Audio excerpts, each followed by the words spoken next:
उपासना न करे तो नरकगामी होते हैं, ऐसा सुना है? नहीं,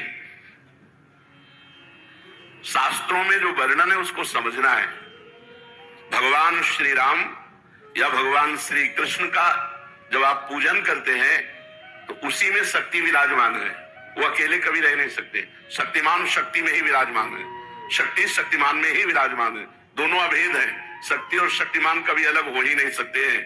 इसीलिए भगवान शिव ने अर्धनारीश्वर करके दिखाया, इसीलिए हमारे प्रिया प्रीतम मिलित रूप दिखाए। रूप बेली प्यारी बनी सुप्रीतम प्रेम तमाल, दो मन मिलिए कह भय श्री राधा वल्लभ लाल। दोनों प्रिया प्रीतम मिलित रूप हैं।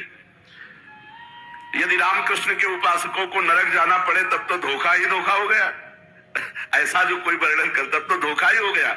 विवेक पूर्वक यहाँ उपासना करने की भावना है कि जब हम राम जी का उपासन कर रहे हैं उसमें सिया जी भी विराजमान है, जब कृष्ण जी की उपासना कर रहे हैं तो उनमें राधा जी भी विराजमान है। वस्तुतः एक की हो ही नहीं सकती, क्योंकि अकेले कभी रहते ही नहीं। शक्तिमान में तो शक्ति विराजमान है, तभी तो, बिना शक्ति के कुछ है ही नहीं। तो जब हम राम जी की पूजा कर रहे हैं तो उनकी शक्ति की भी पूजा हो रही, सिया जी साथ है। जब श्याम जी की पूजा कर रहे हैं तो राधा जी साथ है। तो शक्तिमान को छोड़कर शक्ति की अलग उपासना कर ही नहीं सकता कोई। दोनों पृथक हैं ही नहीं, दोनों पृथक दिखते हुए भी अभिन्न हैं। जैसे श्री हरिवंश सुरीत सुनाऊं, श्यामा श्याम एक संगाऊं, छिन कबौ न अंतर हुई, प्राण सु एक देह है दोई।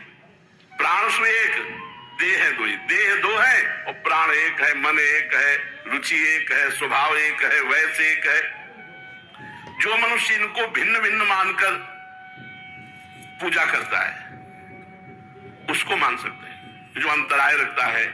लेकिन भगवान की पूजा करने वाला कभी नरक कैसे जा सकता है?